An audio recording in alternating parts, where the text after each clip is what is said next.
우리들이 오늘은 케냐를 위해서 이제 기도하는 시간인데요. 이 케냐라는 나라는 이 아프리카에서 특별히 하나님의 관심에 들어있는 나라예요. 아프리카는 이 큰 나라가, 주님이 사용하시는 나라가 세 나라가 있는데요.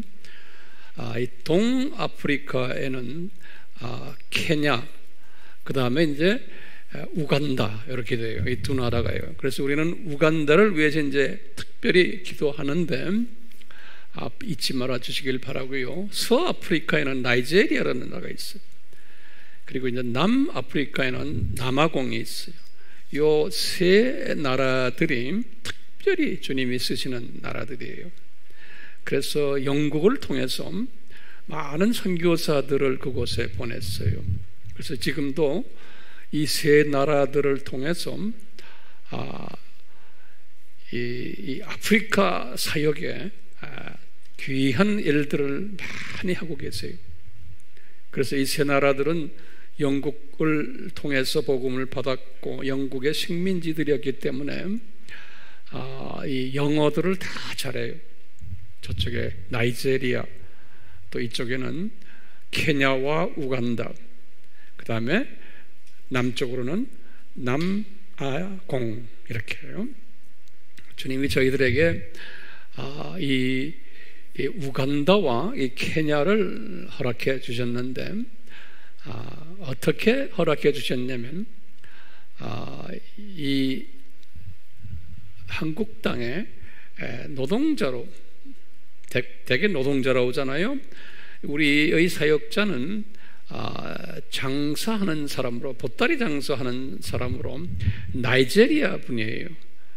우리 프레드릭 지금 목사님 이제 되셨지만, 이 프레드릭 이분이 오래전에 약 한 15년, 20년 가까이 전에 한국을 드나들면서 동대문, 남대문 다니면서 보따리 장사해가지고 컨테이너로 잔뜩 우리나라 물건을 싣고는 이제 아프리카로 보내는 거예요. 그러면 이제 거기에서 이제 그걸 가지고 또 장사하는 분들이 있고, 이런 사업을 하던 분인데, 이분이 하루는 저를 찾아왔어요. 한 10년 전 이야기인데, 찾아와서 자기가 지금 이런 사업하는 사람인데 나이가 그 당시 한 40 가까이 됐을 때요. 예수님이 저에게 자기한테 나타났다는 거예요. 나타나서 제 이름을 대면서, 제 이름이 이제 토마스 황이거든요. 나를 찾아가라, 가서 공부해라, 그러는 거예요. 그래서 이분이 저를 찾아온 거예요. 그래서 이제 제 사무실에 앉아가지고 아주 심각하게 이야기를 해요. 그래서 좋다, 그러면 다 포기할래? 그러니까 돈 버는 걸 다 포기하겠대요. 그리고 여기 와서 3년 가까이 우리와 같이 살면서 공부를 했어요. 공부 끝나고는 이제 이분이, 예전에도 제가 말씀드렸지만, 이제 공부하는 과정 속에서 이분이 의정부의 미군 부대 교회의 전도사가 됐어요. 그래서 이제 미군 부대의 그 담임 목사님을 저하고 또 만나게 해주시고, 이런 가운데 졸업과 함께 우간다로 우리가 파송을 했어요. 우간다에 가가지고 이분이 정말 엄청난 사역을 하게 됐어요. 그래서 이제 우간다에 우리 지금 신학교만 한 13개인가 4개인가 있고요. 그리고 주변 나라들, 케냐, 탄자니아, 또 수단, 그다음에 콩고, 이런 나라들의 그 우리 트레이닝 센터들을 만들어 가지고 열심히들 복음 전하는 가운데, 지금은 우리가 거기에다가 이제 아미 센터를 하나 지었죠. 우리 다 알지요. 지어서 우물도 파주고, 우리 교회 윤경실 전도사님이 우물도 파주고, 또 이 일을 우리 미주 지역에 우리 안성영 목사님과 필라델피아에 있는 김여주 목사님, 또 토론토에 있는 구시원 선교사님과 팀들, 또 LA에 있는 우리 피터 선교사님들, 이런 모든 미주에 있는 우리 팀들이 전적으로 맡아가지고 이 아프리카 사역을 지금 하고 있어요. 그래서 이분들이 물질도 다 되고 있고, 건축하는데도 이분들이 다 책임지고 했고, 건축하는데 미화로 약 한 20만 불 들었으니까 한국 돈으로는 한 2억 좀 넘죠. 이렇게 해서 다 미주팀들이, 이분들이 다 열심히 아바 공부하며 우리와 생각을 같이 하는 제 제자들이, 그래서 이분들이 이렇게 이 선교 사역을 하면서 그곳에 방문도 여러 번 하고 이런 가운데 아주 발전돼 버렸어요. 그 주님께서 한 나이지리아 출신 한 주님의 종을 이곳에 보내가지고 훈련받게 한 다음에 이런 큰 사역을 하도록 주님이 인도하셨어요. 그렇기 때문에 그 만남, 한 분의 만남, 이제 앞으로 어떻게 또 발전될지 정말 익사이팅해요. 그런 아프리카 대륙을 우리가 지금 하고 있는데, 이 형제를 통해서 우리 종교의 기원책과 또 창조 목적책, 이것이 약 한 5만 권 가까이 전 아프리카, 특히 동아프리카 쪽으로 흘러간 것 같아요. 그분들은 영어권이기 때문에 그냥 영어로 해서 프린트 돼가지고 끊임없이 프린트 해가지고 과거 한 3, 4년 동안. 그리고는 우리 카메룬 우리 공부했죠. 카메룬 기도했죠. 똑같이 카메룬이 나이지리아 옆에 있는 서부 아프리카거든요. 거기는 영어와 불란서어권인데 거기에 또 우리 졸업생이 지금 가가지고 또 많이 번지고 있어요. 이런 일들 우리가 이렇게 보면은 여기에 참여하는 우리 미주팀들 정말 주님 앞에 감사드리고 고맙고, 저는 개인적으로 또 우리 한국에 있는 우리 팀들은 참 미주팀들에게 정말 고마워요. 우리가 할 일들을 이분들이 지금 우리의 동력자로 해주시니 얼마나 고맙습니까? 그냥 할 일이 그냥 기도만 하는 게 아니에요. 물질 계속 부어야죠. 그 다음에 뭐예요? 또 방문 가야지요. 그리고 우리 이제 안 목사님은 아마 9월 달에 카메룬에 이제 우리 학생들 졸업식이 있어서 아마 그쪽에 또 가야 될 것 같아요. 이런 코비드 19이 있는데도 언젠가는 우리 한국 팀들도 아프리카 쪽에 한번 같이 가는 것도 좋은 경험 되겠죠? 우리 한번 때가 되면 한번 갑시다. 미주 팀들하고 같이.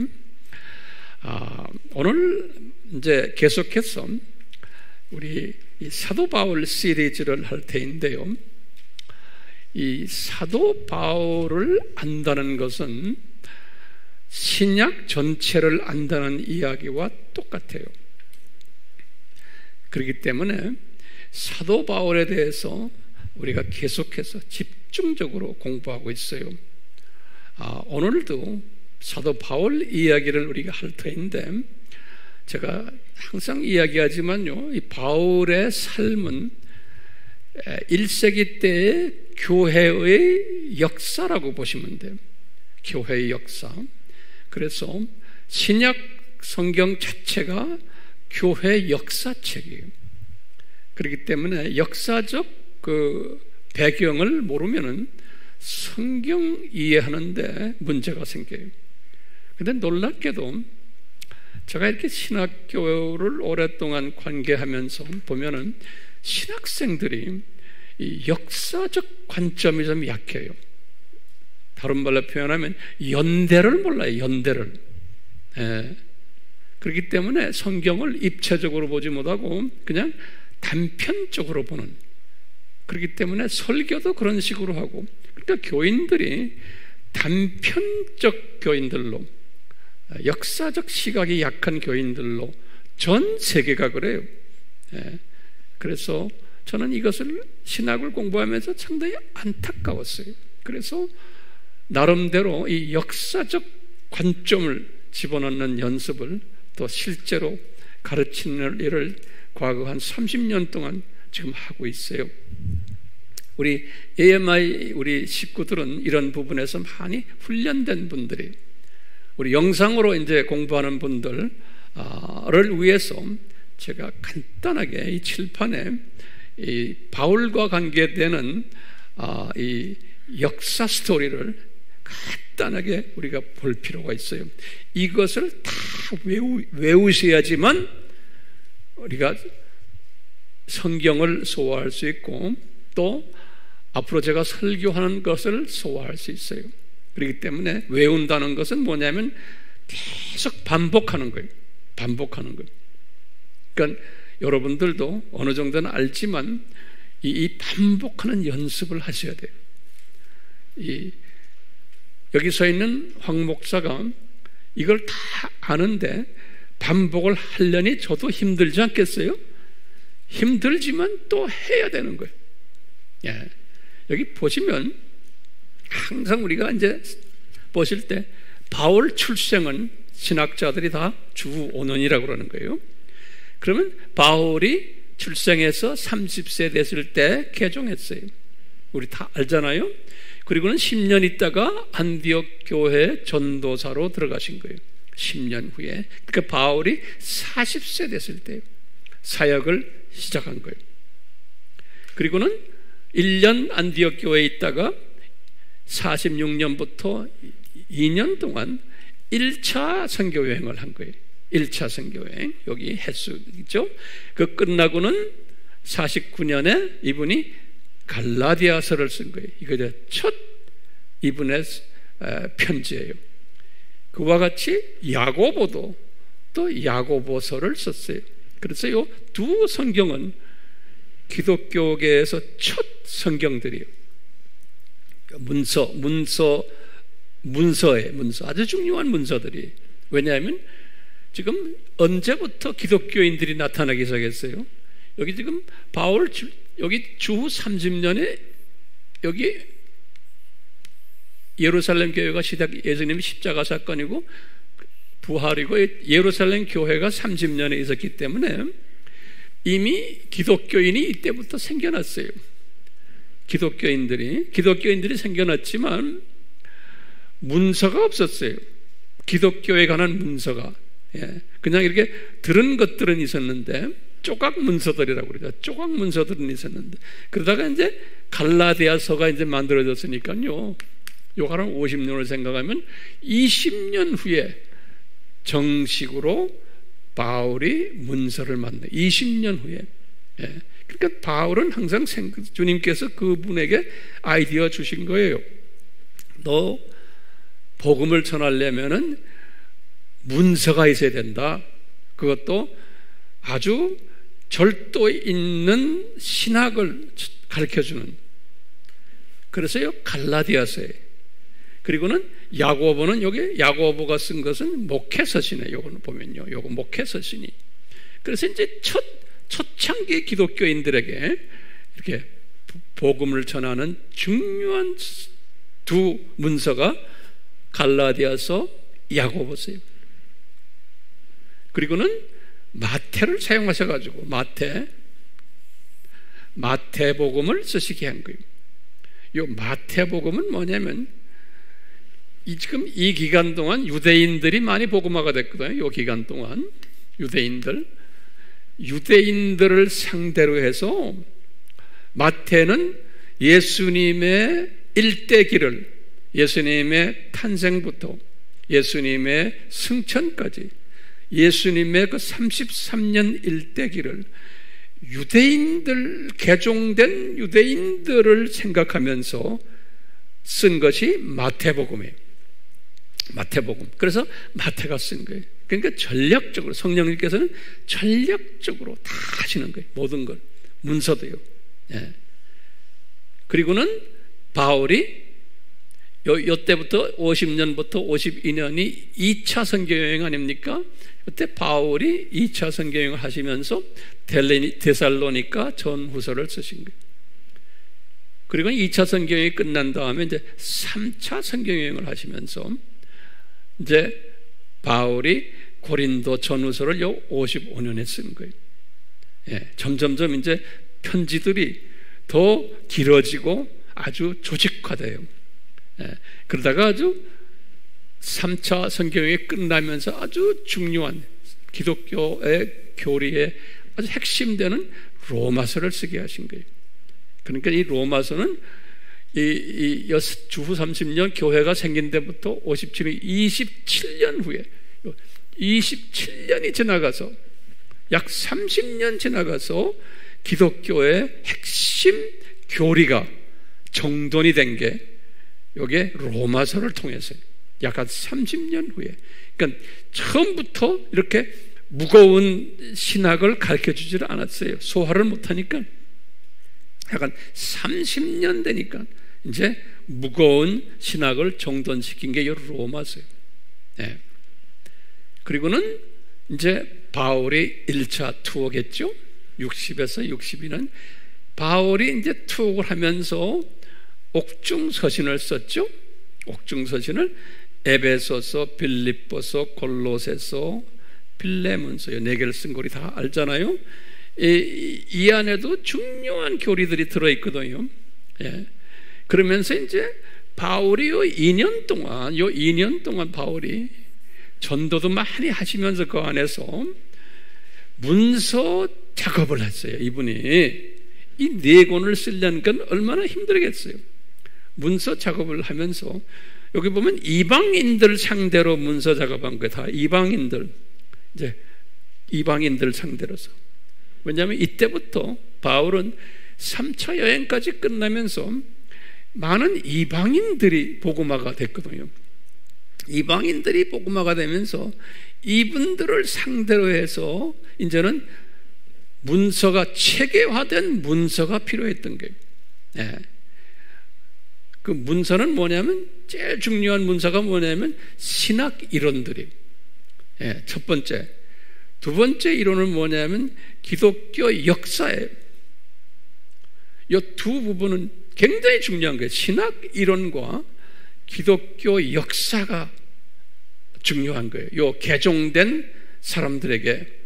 그래서 요 이전까지는 개종된 유대인들을 상대로 해서 이제 이렇게 해왔는데, 이제는 3차 여행 끝나고 이제 투옥이 됐을 때 성령님께서 바울에게 그러는 거예요. 이제는 충분한 이방인들이 들어왔으니까 교회에 이분들을 위해서 신학 서적도 만들어주고 또 이분들에게 뭐냐? 역사 서적도 만들어주라는 거예요.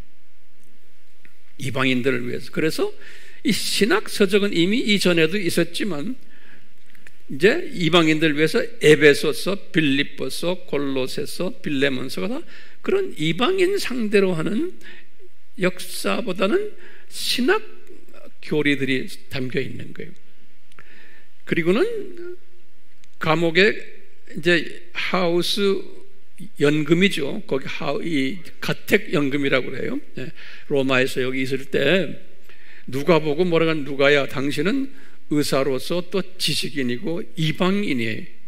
그러니까 당신이 성령님이 이제 말하게 줄 거다. 뭐냐? 당신이 예수님의 전기를 다시 이방인 차원에서 써라 이거예요. 예. 마태가 쓴 것은 10년 전에 마태가 쓴 것은 유대인 상대로 쓴 거예요. 거기에 보면 여러 가지 문법도 그렇고 표현도 그렇고 여러 가지 예화도 그렇고 이게 이방인보다는 유대인 상대로 쓴 것이 마태복음이에요.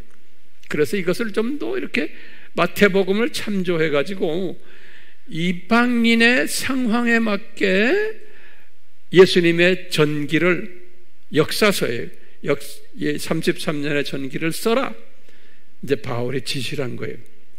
그래서 누가는 알았습니다. 제가 쓰겠습니다. 그러니까 성령님이 누가에게 누가복음을 쓰게 한 거예요. 그러니까 누가는 누가복음을 쓸 때는 누가복음에 나오는 33년 기간은 누가는 기독교인이 아니었어요. 그렇죠?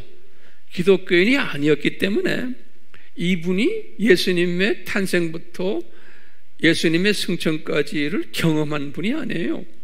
그렇기 때문에 누가는 이제 이 로마에 앉아 계시지 않고 로마에서 예수님이 바울을 통해 가지고 누가야 예루살렘 쪽으로 가가지고 예수님의 모든 33년의 스토리들을 리서치해라, 인터뷰해라, 사람들 만나서 물어보고, 그래서 이분은 그런 걸 쫙 해가지고 이제 누가복음을 쓴 거예요.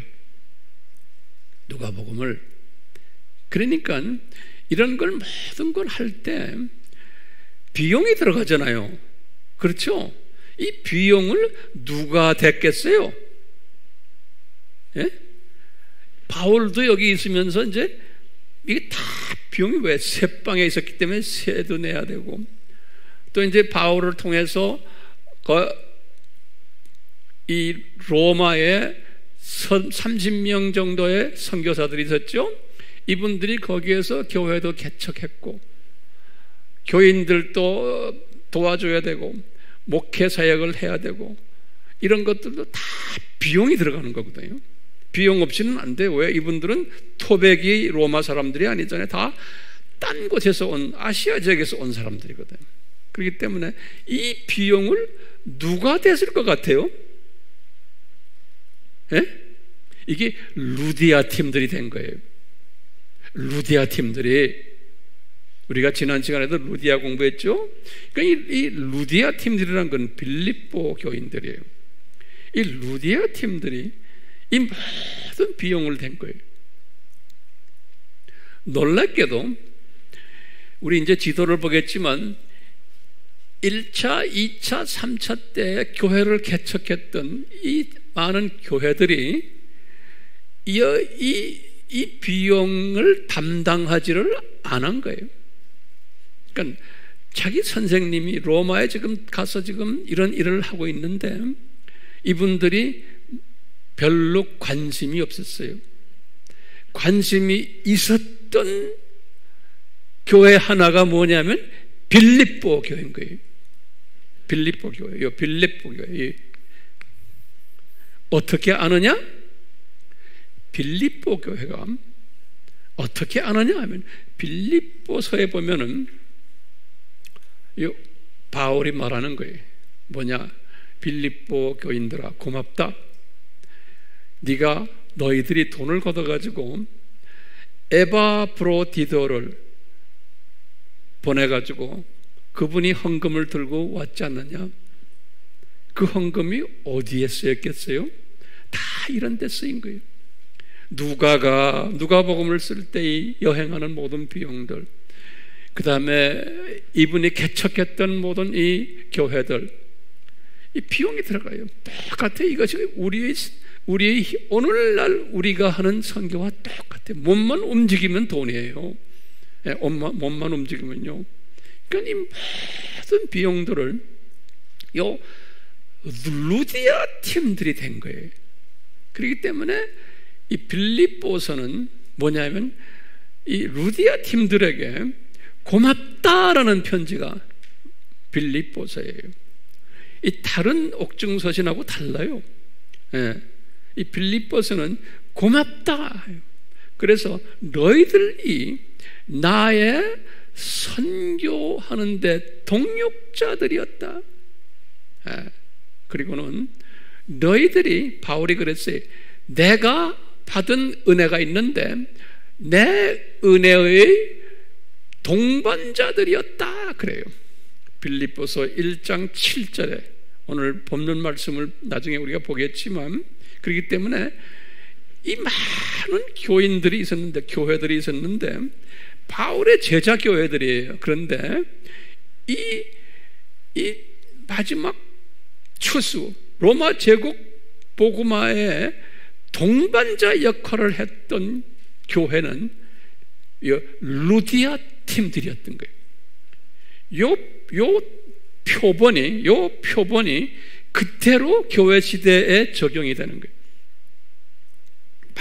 많은 기독교인들이 있지만 오늘날도 똑같아요. 많은 교회들이 있지만 요 소수의 빌립보 팀들이 반드시 있어요. 예. 빌립보 팀들이. 여기 하나님의 원칙이, 이 원칙을 우리에게 이렇게 보여주시는 거예요. 그러니까 여러분들이 이 설명을 할 때 저 지도와 이 도표와 같이 설명해야 돼요. 안 그러면 아무도 못 알아들어요. 특히 오늘날 사람들은 이 눈으로 보는 연습들을 많이 하기 때문에, 핸드폰 속에서 매일 보는 연습하기 때문에 그게 우리 눈을 그렇게 만들어 버렸어요. 그러니까 보지 않고 하면은 사람들이 좀 불편해해요.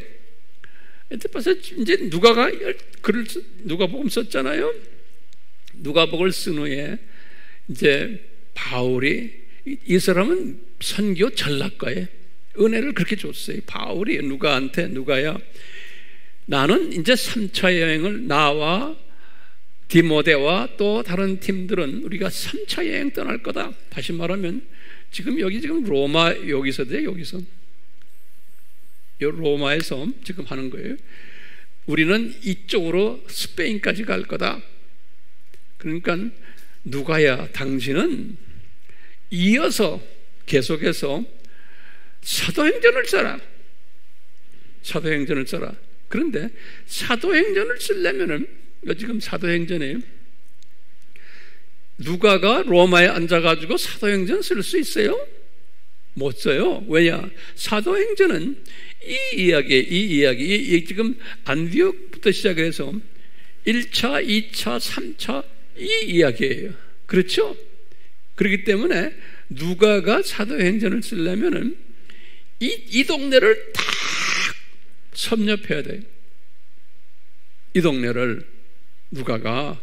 근데 우리 배웠지만 누가는 2차 여행 때 이 바울 팀에 들어온 분이에요. 2차 여행 때. 다시 말하면 2차 여행 때 기독교인이 된 것 같아. 누가가. 그러니까 누가는 1차 여행 때 스토리에 자기가 없었어요. 그러니까 그것을 다 기록해야 되거든, 사도행전에. 그렇기 때문에 이분이 2차부터 3차는 본인이 경험을 했어요. 그러니까 이런 것을 다 하나로 역사책을 만들려면 누가가 이쪽을 다 섭렵해야 되는 거예요. 자, 바울은 여기에서 이쪽으로 갔고, 바울 팀들은, 누가는 여기에서 지금 이쪽으로 가는 거예요. 누가는. 그렇죠? 내가 이야기하는 이유가, 이쪽으로 갈 때 누가의 생활비랑 교통비랑 여관비랑 이런 것들은 누가 돈을 대요? 대답해 주세요. 이 루디아 팀들이 되는, 루디아 팀들이. 그 많은 기독교인들이 많았는데, 그 많은 교회들이 많았는데, 이 역사적 사건에 동참하는 그룹은 이 루디아 팀들이었던 거예요. 루디아 팀들. 예. 오늘 제가 이 부분을 강조하기 위해서 그러니까, 이 루디아 팀들이 누가가 지금 누가복음 있을 때 사도행전을 쓰는 모든 일에, 이 문서 작업에 들어가는 모든 비용들을 이분들이 다 댔던 거예요. 바울이 4차 여행을 떠나는데 이것도 돈이 얼마나 들어가요? 예? 배를 타도 돈을 줘야 되잖아요. 예? 여관에 들어가야죠. 먹어야죠. 또 제자들 만들어 놓으면 생활비 대줘야겠죠. 예? 왜냐? 제자들이 되려면 자기가 가지고 있는 짭을 포기하고 예수님께 풀타임으로 덤비는 분들 있잖아요. 그러려면 생활비 대줘야 되는 거예요. 우리도 똑같아요. 선교지 나가면 우리도 지금 제가 다 경험하고 있기 때문에 이런 이야기 하는 거예요. 예. 근데 뒤에서 과거 30년을 저도 이렇게 다니면서 뒤에서 말없이 이걸 다 된 사람들이 있는 거예요. 예. 루디아 팀들이 있었어요. 우리 북미주의 카나다와 미국에 이분들이 아프리카 선교를 지금 하고 있는데도요, 그쪽에서 우리 영상을 보고 공부한 분들, 또 여러 가지 우리와 아바 공부한 사람들, 이런 사람들이 다 뒤에서 돈을 대주는 거예요. 돈을 대라고 말하지 않아도요. 한 며칠 전에 미국의 이제 콜로라도주에 한 분이 한 1년 전부터 연락이 가끔 오는데요. 제가 볼 때 여자도 의사고 남편도 아마 엔지니어지 그런 것 같아요. 자리 잡은 분들이 우리 공부를 한 4년 정도를 하고 있어요. 전 얼굴도 모르는 분인데 이분이 이 여자분이 그 집도 여자분이 앞장서는 것 같아요. 여자 의사예요. 연락이 왔어요. 저한테. 목사님, 지금 저희들이 요한복음, 우리 요한복음을 열심히 공부하면서 그걸 가지고 자기네들이 또 나눈대요. 주변 사람들에게 나누는데 목사님 선교에 저희들이 동참하겠습니다. 그래서 어떻게 하면 좋습니까? 뭐 여러 가지 연락처 주십시오. 뭐 은행 그거 주십시오. 그래서 제가 당신의 돈은 미국의 우리 팀들에게 보내십시오. 그래서 내가 미국 팀들을 소개해 줬어요. 우리 안 목사님을 소개해 주고 이분이 우리 웹에 들어가서 안 목사님의 그 연락처를 또 본 모양이에요. 그래서 안 목사님이 나한테도 연락이 오고 그래서 이렇게 해서 자기네가 이제 돈을 모아서 항상 미국에 보내요. 그러면 그 돈이 아프리카로 가요. 아프리카 우리 팀들 그 지금 아까 말한 우간다 쪽에만 해도 우리가 한 달에 미화로 최소한 2,000불, 3,000불이 필요해요. 최소한. 거기에 우리 스태프들 다 생활비 대줘야 되고, 그렇기 때문에 그 돈이 한국에서 나오질 않아요. 다 그쪽에서 가는데 이분도 그래서 얼마 전에 벌써 돈을 거기 좀 보냈는데 한 3, 4일 전에 또 연락이 왔어요. 저희들 또 보내겠습니다. 그래서 목사님 어떡하지요? 어카운트 넘버 그래서 다 미국에 보내십시오. 그래서 이제 우리 조 목사님이 연락해가지고 전부 미국으로 보내고 그랬거든요. 이런 루디아들이 숨겨져 있어요.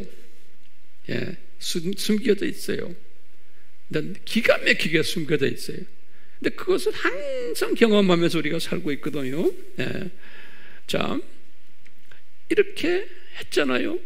여기 지금 우리가 지금 사도행전 루가가 쓴 거예요. 그리고 히브리서를 쓰고 디모데전서 후서 쓰고 마가복음을 왜 썼냐면 이때 네로 왕이 핍박을 엄청나게 했거든요. 기독교인들에게. 그래서 마가를 통해 가지고 핍박받는 기독교인들을 상대로 용기를 주기 위해서 쓴 게 마가복음이에요. 그 마가가 마태복음과 누가복음을 창조해 가지고 핍박에서 이겨나갈 수 있는 내용들만 골라가지고 짧게 쓴 것이 마가복음이에요. 마가복음. 그리고는 지금이 4차 여행 때입니다. 4차 여행 때 지금 이 동네 4차 여행을 이 스페인까지 갔다가 다시 이분이 바울 팀들이 여기 와가지고 여기 지금 고린도, 아데네, 에베소 이 동네 다 다시 돌아다녔어요. 나중에 이 빌립보도 다시 가고 4차 여행 때. 그러니까 바울 팀들이요 4차 여행 이 기간 63년에서 67년까지 얼마나 고생했겠어요. 이렇게 하면서 바울이요 가만히 있지라는 게 복음 전하면서 히브리서도 쓰고 디모데전서도 쓰고 마가복음을 또 마가가 쓰고 디도에게 또 편지하시고 그 다음에 베드로는 베드로 전후서를 여기 쓰시고 베드로는 그 다음 해 순교당했잖아요. 65년에 또 디모데 후서 순교 직전에 바울이 순교했잖아요. 그러니까 바울이요 문서 작업을 엄청나게 한 거예요. 이 선교 여행을 다니면서. 그러니까 이 모든 비용들을 바울이 돈벌이를 안 하는데 누가 됐겠어요? 제가 볼 때는 이 빌립보 팀들이 이 돈을 다 댄 것 같아요. 루디아 팀들이. 그러니까 이 대단한 팀들이. 그걸 우리가 어떻게 하느냐? 바울이 빌립보서를 썼을 때 그 안에 내용을 들여다보면 그거예요. 빌립보서를 보면 다른 바울의 서신에는 빌립보서와의 내용이 달라요. 빌립보 사람들에게 바울이 고맙다, 고맙다. 너희들 하늘의 상급이 많다. 너희들 때문에 내가 이렇게 주님 일을 돈 걱정 없이 해왔다라는 이야기들이. 그 너희들은 내 선교의 파트너들이고 내가 받은 은혜의 파트너들이다. 이렇게 말했어요.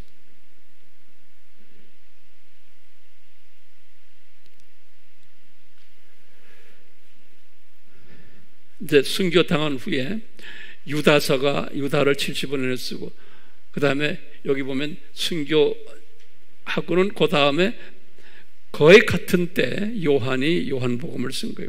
그러니까 요한복음은 예수 그리스도의 정체성을 아주 전문적으로 쓴 게 요한복음 아니에요. 그래서 이제 요한이 쓰시고는 나중에 요한 이후에 요한이 또 1서, 2서, 3서를 곁에 쓰시고 요한에게 계시록을 보여주시고 유다서. 그래서 이 문서가 얼마나 중요한 것을 우리가 깨닫게 돼요. 이 역사 속에서 들여다보면. 그렇기 때문에 주님께서 저에게 아주 세미한 음성으로 항상 말씀해 주세요. 황 목사야, 오늘날 너는 나에게 준 모든 이 지식들을 이게 문서로 만들어서 내보내라. 왜냐하면 우리는 자꾸 우리만 생각하거든요. 우리나라는 지금 이 영상이 발달돼서 문서의 필요성을 느끼지 않을 때 많은데 전 세계 70%의 사람들은 아직도 우리처럼 이런 영상에 익숙치 않아요. 그렇기 때문에 아직도 문서를 필요로 하는 거예요. 그렇기 때문에 문서를 만들어서 이것을 영어로 만들고 큰 나라 말로 번역을 하고 이 일을 우리는 집중적으로 지금도 하고 있는 거예요. 여러분들은 이렇게 그냥 앉아 계시니까 잘 모르시지만 우리 아미는요 지금도 이 일에 지금 상당히 바빠요. 이 일에요.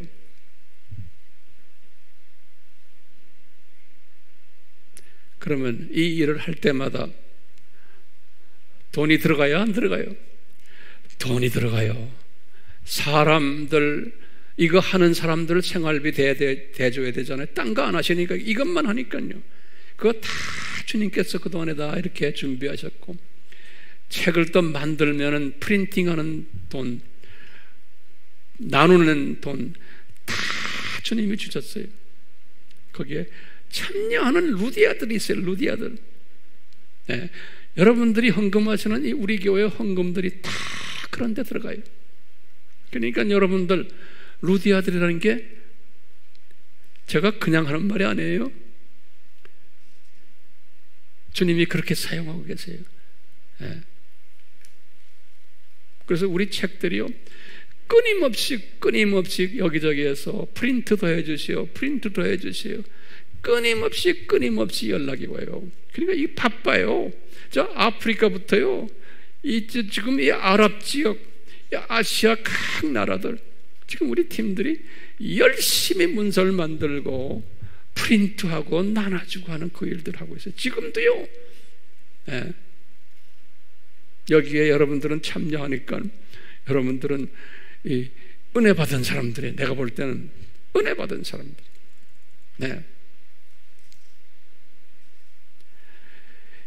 자, 그래 이제 오늘은요 간단하게 제가 이 바울이 로마에 도착했을 때 몇 년간 도착했어요? 몇 년간 있었어요? 2년 있었잖아요. 그럼 주님께서 바울이 2년 동안 거기 있으면서 2년 있었다는 이야기는 사도행전 28장 30절에 그 이야기 나와요. 사도행전 28장 30절에 2년이 있으면서 사도행전 28장 쭉 그 뒷부분을 보시면 17절에서 29절까지 보시면 이분이 도착하자마자 제일 먼저 한 일이 있어요. 도착한 뭐 했냐면 첫 번째예요. 그러니까 이 시스템이 이 역사가 그대로 우리에게 적용되는 거예요. 제일 먼저 뭐 했냐면 주님께서 그곳에 있는 소위 고관들이, 돈 많은 유대인들이, 이 유대인들, 로마니까 우리 같으면 지금 같으면 뉴욕이에요. 이 유대인들 중에 돈 많은 지도자급들 유대인들이 바울에게 찾아오는 거예요. 보면은 많은 사람들이 찾아왔다. 누가가 그렇게 기록했어요. 많은 유대인 지도자들이 찾아와가지고 바울 숙소로 찾아오는 거예요. 지금 그 로마 그 궁전 안에 있잖아요. 찾아와서 아침부터 저녁 때까지 안 가고는 바울 보고 네가 믿는 기독교에 대해서, 예수님이 누군가에 대해서 가르쳐달라는 거예요. 그래서 바울에게는 엄청난 기가 막힌 기회인 거예요. 그래서 아침부터 저녁까지 하나님 나라에 대해서 공부하고, 그 다음에 구약의 모세 율법과 선지자들의 글, 다시 말하면 구약이 유대인들이기 때문에 너희들이 알고 있는 이 구약의 스토리들이, 모세 율법과 선지자들의 이야기 다 예수님에 관한 이야기다라는 것을 설명해 주는 사역을 했어요. 28장 사도행전 23절에 그렇게 딱 누가가 기록했어요. 그러니까 두 가지 반응이 나왔어요. 두 가지 반응이. 첫째 반응이 뭐냐면 그것을 믿는 사람들이 나왔고, 그래서 기독교인이 된 사람들이 있었고, 또 한 그룹은 절대로 안 믿는 사람들이 있었어요. 그러니까 믿는 사람들은 어떤 사람이니까 이것을 믿게 돼요? 이 그리스도의 신비 알지요? 일부 유대인들은 눈뜨게 돼 있는 거예요. 하나님의 교육에 의하면. 그게 그리스도의 신비라고 그랬잖아요. 나머지 사람들은 눈 감긴다고 그랬어요. 그렇기 때문에 이 그리스도의 신비 속에 들어있었던 소수가 눈을 뜨게 돼 있는 거예요. 그래서 이분들이 또 사도 바울의 이 로마 제국 복음화에 많은 역할들을 했으리라 저는 믿고 있어요. 그래서 유대인들이 두 갈래로 갈라져 가지고 막 쟁론이 있었다, 이런 이야기를 누가가 써놨어요. 그래서 요즘 로마에 있는 동안에 제일 먼저 한 일이 뭐라고 그랬어요? 로마에 있는 하위 계층, 높은 계층의 유대인들을 복음화하는 일에 그 중에 소수가 반응을 했다. 그래서 이제 바울 팀에 합류한 거예요. 하나님의 아주 특별한 계획 속에서. 두 번째 한 일이 뭐냐면, 이분이 로마에 파송한 선교사들이 교회 개척들을 여기저기다 많이 했을 거 아니에요. 이분들을 다 만나는 거예요. 그러니까 이분들이 바울을 찾아오는 거예요. 그래서 교제도 하고 또 말씀도 또 가르치고 땅끝 선교의 비전도 다시 넣어주고, 그리고는 선교 기금도 봉투에서 해서 주고,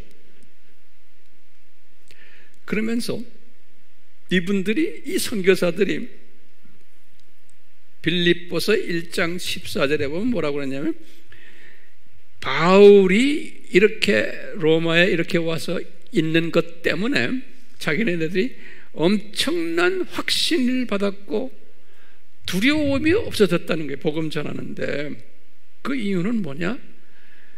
이 유대인들이 일부가 복음화가 된 이것 때문에, 유대인 높은 계급의 사람들이, 로마에 있는 이 사람들이 바울 팀으로, 기독교인 팀으로 들어온 그 사실을 알고는 요 파송받은 현지 선교사들이 굉장히 힘을 받았다는 거예요. 그래서 담대히 말씀을 전했다라고 딱 기록이 되어 있어요. 요 사건 때문에 빌립보서 1장 14절이. 이게 두 번째 한 일이에요. 세 번째 한 일이 뭐냐면 빌립보서 1장 12절에서 13절에다가 로마에 있을 때 바울이 뭐 했다고 기록되어 있어요. 뭐냐면 이 로마에 있는 귀족들, 궁전 안에 있는 또는 궁전 밖에 있는 귀족들이 이 바울의 소식을 듣고 찾아와 가지고 복음을 받고 기독교인들이 되었다는 이야기가 있어요. 예. 이분이 지금 2년 동안 거기 있으면서 상당히 바빴겠죠. 그렇기 때문에 이 선교사들이 이것 때문에 힘을 얻어가지고 두려움 없이 복음을 전했다라고 기록되어 있어요. 선교사들이. 그러니까 선교사들이 힘을 받는 거예요. 꿈틀에 있다가 네 번째 사역이 뭐였냐? 알다시피 이분이 거기에서 옥중서신 4권을 집필하신 거예요. 옥중서신 4권. 그 2년 동안 있으면서, 그렇죠? 있으면서 그 옆에 항상 붙어 있었던 분이 누구였냐? 디모데로 저는 생각하고 있어요. 디모데. 그러면서 거의 2년 동안, 아까도 제가 잠깐 봤지만, 누가는 뭐 했나요? 누가는 누가복음을 집필한 거예요. 그 2년 동안에. 근데 누가는 이 누가복음을 이방인 시각에서 이방인 상황화 시켜가지고 복음을 이방인이 잘 알아들을 수 있도록 예수님의 생애를 집필했는데, 이 누가는 로마에 계셨겠어요? 아니죠? 이분은 분명히 바울이 봉투에다 돈을 잔뜩 집어넣어가지고 너 이거 가지고 이제는 누가복음 쓰기 위해서 저 예루살렘까지 가거라. 그래서 이 지역을 다 돌아다니게 한 거예요. 그러니까 이 누가라는 양반도 그 당시에는 비행기도 없었잖아요. 자동차도 없었을 때 기가 막힌 그 긴 거리를 이런 무거운 책임감을 가지고 이제 갔던 거예요. 그러니까 성령님이 함께 하셨던 거예요. 네. 그러니까 이 누가는 이런 그 사명을 가지고 했기 때문에 누가는 마음속에 항상 바울에게도 리더십을 이렇게 베풀어 주신 것에 대해서 고맙게 생각하지만 항상 루디아 팀들에게 에바브로디도를 보내줘서 이렇게 돈을 주시고 한 것에 대한 고마움이 항상 있었던 거예요. 우리가 참고로요, 이 땅끝 선교를 하려면 필요한 요소들이 있어요. 요소들. 그때나 지금이나 마찬가지. 첫 번째는 뭐냐면 하드웨어가 필요한 거예요. 하드웨어. 첫 번째, 하드웨어가 뭐냐면 그 당시도 그랬지만 건물이 필요한 거예요. 장소가, 예배 장소. 그뿐 아니라 장소만이 있는 게 아니라 조직도 필요한 거예요. 그것도 하드웨어로 보시면 돼. 그 안에 조직도 어느 정도의 조직이 있어야지만 되잖아요. 교회 건물 플러스 조직이 하드웨어로 보시면 돼요. 근데 이것만 가지고는 안 되는 게 소프트웨어가 그 안에 있어야 되는 거예요. 소프트웨어. 소프트웨어는 말씀인 거예요. 성령 충만된 말씀이 거기에 있어야 되는 거예요. 그러려면은 문서가 반드시 필요한 거예요. 이 문서 안에는 두 가지 있죠. 신학 문서와 역사 문서가 필요한 거예요. 예. 그렇기 때문에 이 두 하드웨어와 소프트웨어가 연합돼서 같이 있어줘야 되는 거예요. 이제 이 미국 사람들은 선교를 해오면서 영국 사람들도 그렇고 이 두 가지 하드웨어도 많이 만들었어요. 교회 건물 많이 짓고 우리나라도 마찬가지. 그런데 이제 소프트웨어도 많이 줬는데 미국과 영국 선교팀들이 미국식으로 영국식으로 소프트웨어를 줬어요. 어느 정도 됐지만 그 소프트웨어가 그만큼 역할들을 많이 해왔어요. 근데 이제 한국 선교를 보면 과거 한 30년, 40년 보면 우리 한국 사람들은 하드웨어에 많이 투자를 했어요. 그 여러 가지 이유들도 있지만 영국과 미국 사람들과의 차이점이 뭐냐면 영어를 우리가 모르는 거예요. 한국 선교사들은. 그렇기 때문에 소프트웨어를 줄 수가 없는 거예요. 성경을 가르치거나 설교하거나 신학을 가르치거나 역사를 가르칠 수가 없는 거예요. 언어적인 문제 때문에. 그렇기 때문에 하드웨어에 많이 투자를 했어요.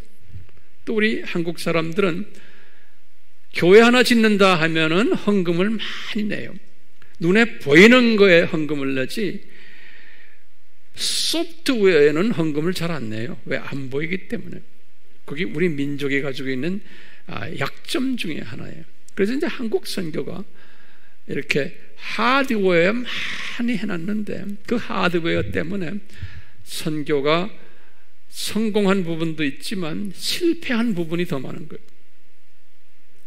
이 하드웨어를 지어놓으면 그 건물 주인, 땅 주인이 현지인 이름으로 되게 돼요. 왜 이 선교사 이름으로는 안 돼요. 현지인 이름으로 되기 때문에 현지인이 이 일을 통해서 돈을 만지게 되고 돈에 욕심이 생겨가지고 나중에 재산 싸움이 일어나고 영성이 떨어져 버리고 이런 일들이 비일비재하게 있었고 그 안에 소프트웨어가 없기 때문에 한 70-80%의 하드웨어들이 공장이나 창고로 변해버리는 일들이 일어나고 있었어요. 그러니까 이런 부분에서 우리가 선교에 실패한 거예요. 그렇지만 우리가 할 수 있는 최선을 다한 거예요. 그렇기 때문에 오늘날 이 코비드-19 이런 걸 딱 볼 때 하드웨어에 투자했던 딴 나라는 말고 우리 한국 선교사들을 보면 하드웨어에 투자했던 분들 소프트웨어 없이 어떻게 됐어요?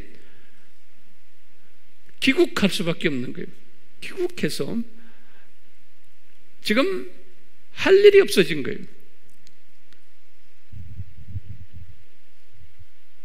그게 지금 코비드-19 이 주님의 계획 속에서 이게 다 일어나고 있는데 그런데 우리는 하드웨어에 투자를 좀 하다가 우리도 실패를 했거든요. 그래서 주님이 주시는 메시지가 소프트웨어를 집중해라. 그래서 지난 한 20년 동안은 소프트웨어에 집중하다 보니까 지금 코비드-19이 우리에게는 더 바쁘게 만들어 주신 거예요. 예. 왜? 사람들이 이제는 나가질 않으니까 이제는 우리가 만들어 놓은 소프트웨어를 더 기다리고 더 이것을 가지고 활용하고 그러는 거예요. 또 요새는 유튜브를 통해서 이 소프트웨어가 이제 각 나라 언어로 막 퍼지고 손가락 하나로 막 퍼지게 하니까 우리는 지금 상당히 바빠요. 예, 지금 이런 상황 속에서 이 바울도 이 소프트웨어를 쭉 생산했잖아요. 그래서 바울도 누가와 같이 하드웨어에 투자를 많이 안 했어요. 소프트웨어에 투자를 한 거예요. 바울도. 예. 자, 그렇기 때문에 이 바울 팀들에게 특히 이 땅끝 선교를 하는 바울에게 선물로 주신 것들이 있어요. 이런 일들을 하기 위해서 몇 가지 선물들이 있는데 첫 번째 선물이 뭐냐면 신실한 현장을 같이 다닐 수 있는, 현장을 같이 뛰는 신실한 동역자를 주셨어요. 그게 대표적으로 디모데요. 그러니까 이런 동역자가 없이는 바울도 일을 할 수가 없어요. 저에게도 마찬가지예요. 반드시 주세요. 두 번째 또 주시는 게 뭐냐면요, 현장 경험을 가지고 있으면서 누가 같은 사람이에요? 문서 사역의 전문성을 띈 사람을 꼭 주세요. 바울이 땅끝 선교를 하기 위해서는 지금 우리 아미도 똑같이 각 나라에 이런 분들을 우리에게 붙여주셨어요. 뭐 나라들 중국, 일본, 미국, 인도네시아, 터키, 아프리카, 말할 거 없어요. 우리에게 이 누가 같은 사람들을. 그게 두 번째 선물이에요. 세 번째 선물은 뭐냐면요, 파송 모교회를 주셨어요. 파송하는 모교회, 안디옥 교회, 초창기에. 그러니까 이 안디옥 교회가 없이는 바울의 선교가 시작이 될 수가 없는 거예요. 그래서 이 모교회를 주신 거예요. 그게 세 번째 선물이에요. 네 번째 선물은 뭐냐면, 이게 서진을 해야 되기 때문에 이제는 현장 안에서 지교회를 하나 또 주셔야 돼. 지교회, 현장 지교회. 그것이 빌립보 교회인 거예요. 이제는 모교회의 사명이 어느 정도 지교회로 넘어가서 루디아 팀을 주셔가지고 땅끝 선교회, 모교회보다도 더 구체적으로 이렇게 주셨던 거예요. 그러니까 바울에게는 이런 땅끝 선교를 하기 위해서 이렇게 선물들을 주셨어요. 똑같이 여기서 있는 황 목사도 이런 일들을 하면서 저에게 이런 모든 선물들을 다 주셨어요. 기가 막히게. 그래서 저는요, 이 말씀을 이렇게 상고하면서 이 말씀의 바울의 라이프를 통해서 주신 모든 것을 그대로 저에게 이것이 그냥 그대로 적용시켜주는 것을 저는 경험하고 있는 사람이에요. 다시 한번 정리를 해보면요, 이제 결론적인 말씀에 들어가는데요, 한번 이 땅끝 선교하기 위해서 필요한, 제가 볼 때는 한 6가지의 요소들이 있어요. 그냥 첫 번째 요소가 파송교회가 필요하고, 그러니까 이 파송교회도 땅끝 선교 마인드를 가진 파송교회예요. 이게 중요한 개념이에요. 땅끝 선교의 마인드를 가진 파송교회가 필요했고, 안디옥 교회를 주셨어요. 두 번째는 땅끝 선교를 가진 파송 지교회가 필요한 게, 그게 빌립보 교회였어요. 두 번째, 세 번째는 요소는 뭐냐면 이 땅끝 선교 마인드를 가진 깃발을 든 지도자가 필요한 거예요. 여기 바울이, 아무나 안 해. 네 번째는 땅끝 선교 마인드를 가진 현장에서 뛰는 보병 부대가 필요합니다. 보병 동력자, 보병이 전투, 영적 전투하잖아요. 그러니까 보병 전투 요원이, 동력자가 보병. 주님이 디모데 같은 사람, 또 다른 디도 다 주셨어요. 보병 부대. 다섯 번째로는 땅끝 마인드를 가진 현장에서 뛰는 포병, 대포 쏘는 사람들이 원거리 사격해주는 사람이에요. 이 대포 쏘는 포병 동력자가 필요한 거예요. 영적 전투를 하려면 이분이 누구겠어요? 현장 경험을 하면서 하는 사람이에요. 저는 이게 뭐냐, 문서 선교를 하는 누가예요. 이 문서 선교, 누가는 포병에 포병, 지원 사격을 하는 이 문서 선교는. 예. 그 다음에 6번째로 땅끝 선교 마인드를 가진 군대 이야기를 해요. 이 영적 군대들이기 때문에, 군사들이기 때문에 중요한 게 뭐냐면, 아무리 보병이 있고 포병이 있어도 뭐가 있어야 돼요? 저한테 한번 말해보세요. 예? 군대 다 갔다 왔잖아요, 여러분들. 중요한 부대가 있어요. 후방에서 하는 부대. 이게 뭐냐? 병참부대인 거예요. 지원부대, 병참부대. 군대 안 갔다 온 사람이 병참이란 말이 뭔지 모를 거예요. 병참부대는 뭐가 뭐예요? 물질 대주고, 음식 만들어주고, 또 대포 제공해주고, 총알 제공해주고, 소위 이 서포팅하는 지원 부대가 반드시 필요한 거예요. 전투하려면. 이 지원 부대는 누굴까요? 어느 교회요? 빌립보 교회고, 그 안에 루디아 팀들이라고 저는 보는 거예요. 예. 그렇기 때문에 바울은 이 병참 부대가 절실히 필요했던 거예요. 병참 부대가. 예. 그렇기 때문에 이 세 그룹이 보병부대, 포병부대, 이 병참부대가 이제 하나가 돼야 되는 거예요. 연합해가지고. 예. 자, 이 병참부대가 있었기 때문에 이제 바울이 이 지도에서 나오는 저것을 점령할 수 있었어요. 그 병참부대가 있었기 때문에 그 병참부대 역할을 요 빌립보 교회가 담당한 거예요. 근데 우리의 질문이 뭐냐면, 바울이 우리 저 도표에서 봤지만 이 교회들을 다 개척했어요.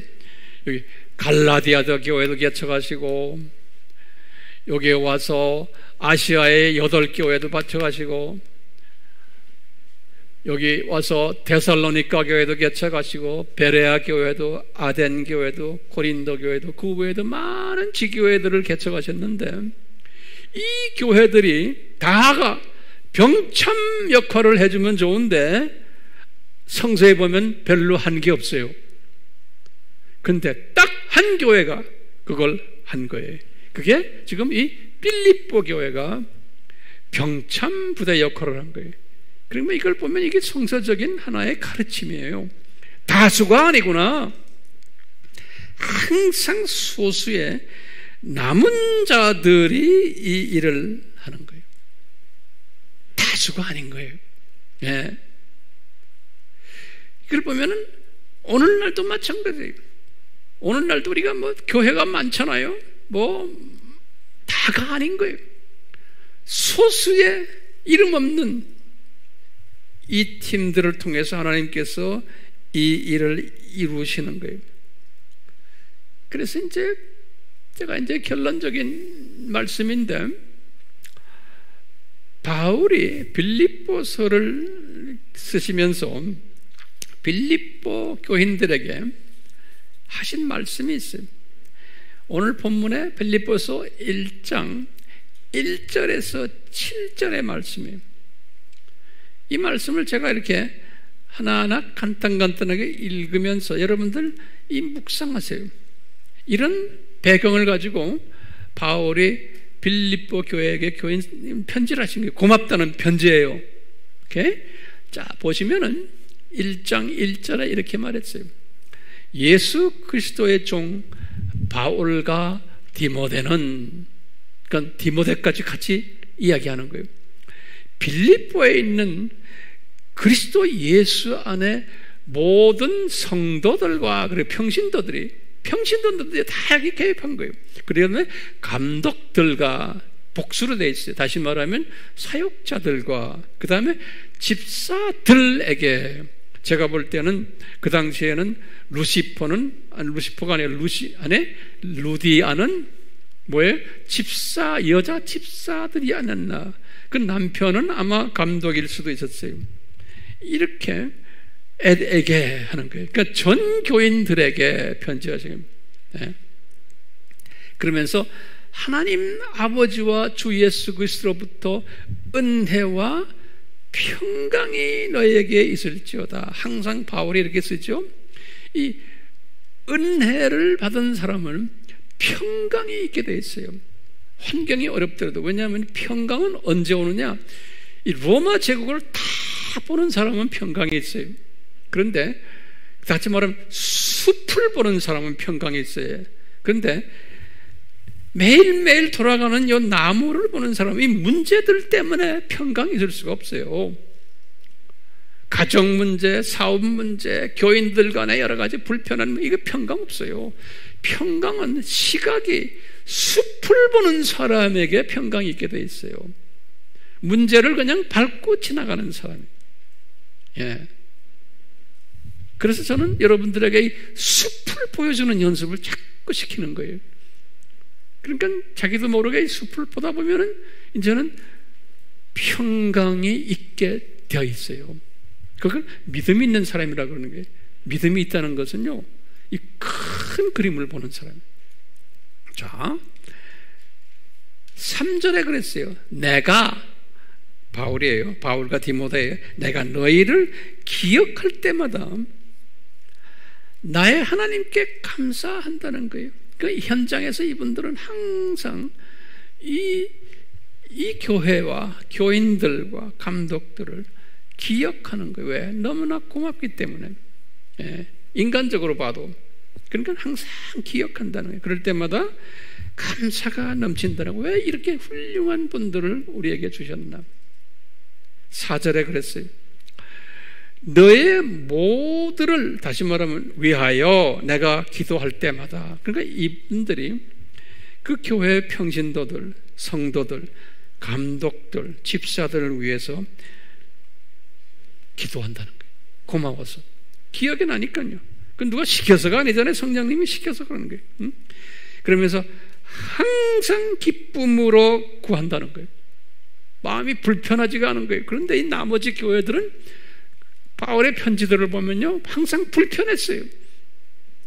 교회 안에 문제들 많고, 바울을 욕하는 사람들도 있고, 그렇다고 뭐 선교 헌금을 착착착 내는 사람들도 아니고, 예? 입만 살아있는 사람들이. 예? 나머지 교회들 보면요, 그러니까 이걸 보면요, 대부분의 하나님의 백성들은, 교회들은 이 수준이라는 것을 우리에게 보여주고 있어요. 이 분별력을 가지시라고 제가 깨달은 것을 지금 여러분과 나누는 거예요. 그러면서 5절에 이랬어요. 뭐라고 그랬냐면 이런 말 하는 거예요. 첫날부터 지금까지 너희가 복음에 동참함 때문에 내가 기뻐한다고 그랬어요. 그러면 여러분들 첫날부터가 언제부터예요? 예? 여기 도표를 딱 봐요. 첫날이 언제? 이분이 빌립보 교회에 간 것이 언제예요? 첫날이? 몇 차 여행 때? 2차 여행 시작하면서죠? 그렇죠? 그러니까 요때의 첫날에 이분이 2차 여행 시작하면서 빌립보에 들렸어요. 요 지도를 보시면 보세요. 1차 여행은 이렇게 했고 2차 여행은 이렇게 해서 아시아의 7교회 세우고 여기에서 드로아에 갔다가 마게도니아 비전을 보고는 이렇게 해서 이렇게 올라간 거죠. 기억나세요? 그러니까 이게 주 50년으로 보시면 돼. 2차 선교 여행의 첫 해라고 보시면 돼. 그냥 그렇게 하면 우리가 많아야 51년이에요. 그러니까 도착해서부터 지금까지니까 언제까지예요? 지금 감옥에 있는 거예요. 60년까지. 그러니까 10년 동안에. 그렇죠? 도착해서부터 첫날부터 지금까지 그러는 거예요. 제 말 따라오세요? 네. 5절에 그렇게 썼어요. 첫날부터 지금까지 너희가 복음의 동참자가 됐다는 거예요. 그러니까 이분들이, 루디아 팀들이 지금 바울의 땅끝 선교의 동참자가 됐다는 거예요. 그렇기 때문에 항상 기쁘다는 거예요. 너희들 보면. 그런데 그 많은 교회들, 내가 개척한 교회들은 이렇게 복음의 동참자 역할을 잘 안 했다는 거예요. 네. 이 원칙이 기가 막히는 원칙이에요. 그러면서 6절에 우리가 너희들이 동참한 것을 확신하노니 너희들이 선한 일을 했다는 거예요. 그러니까 good work, 선한 일이라는 것은 복음에 동참한 일을 선한 일이라 그랬어요. 그러면서 너희들이 한 이 선한 일을, 복음에 동참하는 일을 예수님이 날까지 계속 할 터인데, 그러면서 이제 딱 주님이 이것을 우리에게 가르쳐 주는 거예요. 그때부터 시작해서 이 선한 일을 하는 빌립보 교회들이 교회 시대에 나올 거라는, 계속 나오는데 언제까지? 예수님의 재림까지 이 선한 일을 하는 빌립보 교회 같은 교회들이 계속 있어 올 거라는 거예요. 그러니까 지금 오늘날도 전 세계에 이 빌립보 교회들이 분명히 여기저기에 많잖아요. 그러니까 이 사람들을 통해서 지금 마지막 추수 일을 진행하고 계신 거예요. 우리가 거기에 꼽살이 끼면 얼마나 좋아요? 그래서 내가 일부러 꼽살이란 말 해요. 우리만이 아니에요. 네? 거기에 꼽살이 끼는 아주 좋은 단어 같아. 그것이 우리에게는 상당한 복인 거예요. 우리가요. 네. 그러면서 7절에 마지막 절이 그랬어요. 내가 너희 모두에 대해서 이렇게 생각하는 것이 마땅하다는 거예요. 왜냐하면 바울이 그랬어. 내가 너희를 내 마음속에 간직하고 있는데, 뭘 간직하냐면 너희들이 내가 받은 은혜를 고스란히 너희들도 받은 은혜의 동참자라는 것을 내가 확신한다는 거예요. 다시 말하면 나도, 바울이 이 하나님의 은혜를 받았기 때문에 이 일을 하는데, 너희들도 이 많은 교회들이 있지만, 그 당시에 내가 개척한 교회들이 있지만, 너희 교회는 내가 받은 그 은혜를, 너희들도 이 은혜를 받았구나, 예, 라고 확인된다는 거예요. 그러니까 다시 말하면 우리 AMI 교회도 이 바울에게 주신, 바울이 받은 은혜를 우리도 받아야지만 이 일을 할 수 있는 게, 내가 하고 싶다고 해서 되는 것도 아니고. 그렇기 때문에 이 은혜는 하나님께서 분명히 말씀하셨죠. 출애굽기 33장 19절에 우리 지난번에도 했어요. 은혜를 베풀 자에게 내가 은혜 베푸고 자비를 베풀 자에게 내가 자비를 베푼다. 모든 사람에게 안 한다는 거예요. 마태복음 20장 15절에도 예수님이 이런 말을 했어요. 내가 내 것 가지고, 내 은혜를 가지고 내 뜻대로 내가 주고 싶은 사람에게 준다는 거예요. 하나님의 전적인 주권이. 그렇기 때문에 이 은혜를 우리가 이제 받기를 원하고, 저는 우리 아미 식구들이 이 은혜를 받은 자들로 여기고 싶어요. 우리 아미 식구들은. 예. 그렇기 때문에 우리는 어떻게 해야 돼요? 나는 이 은혜를 받은 자이기 때문에 이 루디아에게 주셨던 이 은혜가 나에게 임하기를, 이미 임했지만 더 강하게 임하기를 주여 허락해 주시옵소서. 예? 그러면은 성령님이 이끄시는 거예요. 성령님이 이 일에 더욱 동참하도록. 예, 누가 시켜서가 아니고, 그건 여러분들이 동참할 수 있는 길은 선교지에 나가는 것도 아니에요. 여러분들은 병참 부대들이에요. 병참 부대들. 오케이? 어떤 분들은 포병이 될 수도 있지만 병참 부대가 더 많이 필요한 거예요. 그렇기 때문에 병참 부대원으로서 이 빌립보 교회 교인들도 대부분이 병참 부대원들이었어요. 잊지 말아 주시길 바라요. 이 은혜 받은 자들.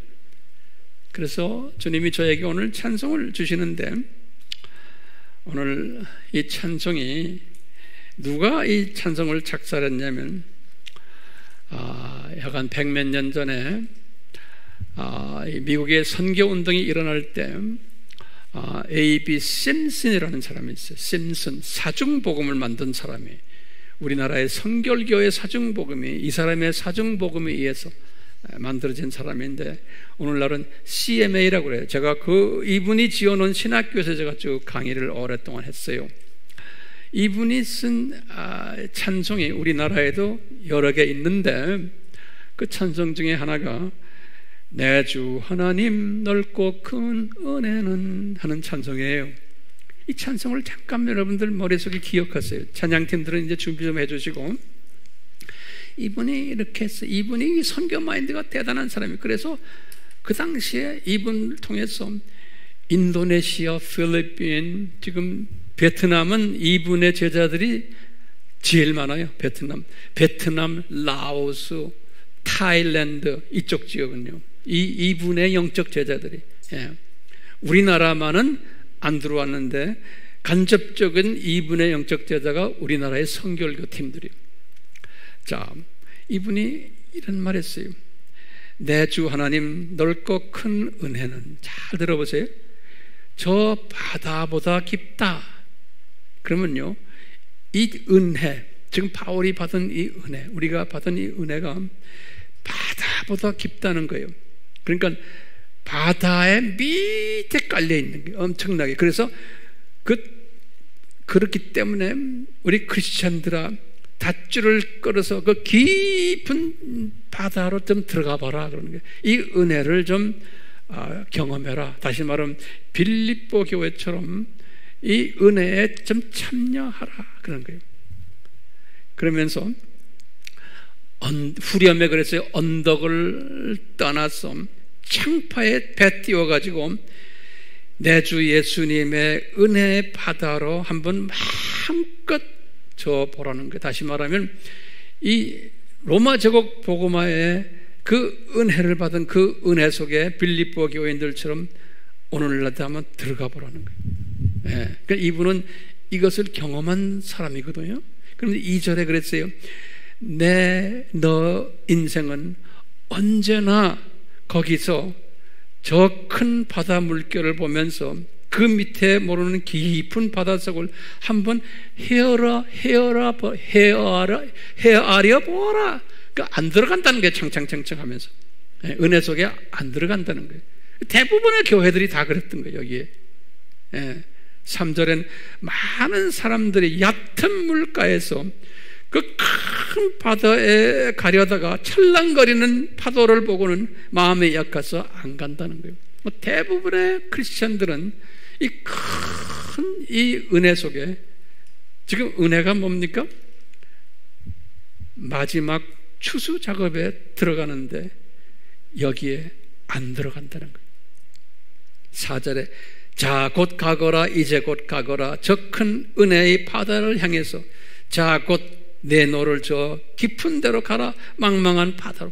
그런데 안 가는 것을 가라고 외치는 찬송이 이 찬송이에요. 이해가 됐어요? 우리 한번 이 찬송을 한번 불러봐요. 예? 아주 선교에 유명한 분이세요. 예. 심슨이라는 분이.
심슨 이분이 뉴욕 분인데요. 뉴욕 쪽에 이분이 그 당시에 이제 선교 운동들이 일어나가지고 이제 선교사들이 우리나라에 있는데 우리 선교사들 많이 왔잖아요. 그 당시에 첫째 언더우드네요. 아펜셀러 그 세대거든요. 이런 이 루디아 같은 사람들, 그 팀들의 이 사람들이 이 루디아 같은 사람들인데 많은 미국 교회들이 참여하지 않았어요. 그래서 그냥 얕은 물가에서만 있으면서 이 바다를 쳐다보니까 이 은혜의 바다에 가보니까 파도 조금 친다고 해서 겁나서 안 간 거예요. 다시 말하면 시각이 거기까지밖에 안 간 거예요. 그러니까 대부분이 당시의 기독교인들도 그저 가정 문제, 사업 문제, 건강 문제, 자녀 문제 이런 데에만 눈이 쏠려가지고 그냥 있다가 그냥 다 하늘나라에 가버렸어요. 이 루디아 시대에도 이 개척한 이 교회들이 다 그랬던 거예요. 자기네 문제들, 교회 문제, 가정 문제, 자기네 사업 문제, 자녀 문제, 가정 문제 여기에 빠져가지고 바울한테 그렇게 신세지고 바울이 그렇게 해라 하는데도 안 하고 근데 한 팀들만 빌립보 교회 팀들만 여기에 참여한 거예요. 그러니까 바울이 그러는 게 너희들은 잘나서가 아니고 내가 받은 은혜를 너희들도 받았구나 라고 은혜의 동참자라는 거예요. 그러니까요 이게 아무나 되는 게 아닌 거예요. 내가 노력해서 되는 것도 아니고 은혜의 동참자가 됐을 때 하는 거예요.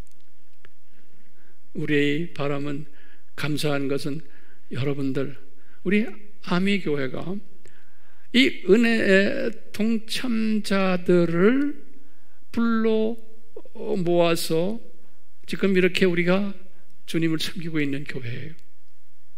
그러니까 여러분들은 본인이 원해서도 아니고 성령님이 이 바울이 받은 은혜의 동참자가 되도록 은혜를 받은 분들이 저도 마찬가지고 그러니까 감사하죠? 감사하죠. 그렇기 때문에 우리 주변에 이런 은혜를 기다리는 분들도 많아요. 그러니까 우리는 이 디지털 미셔너리로 이 일들을 할 책임이 있고 주님이 이끄세요. 성령님이 이끄세요. 마음의 부담을 가지지 마시고 그냥 이끄심에 그냥 따라만 가시면 되겠어요. 삼위 하나님, 이 은혜를 우리에게 베풀어 주시옵소서. 아멘. 아멘.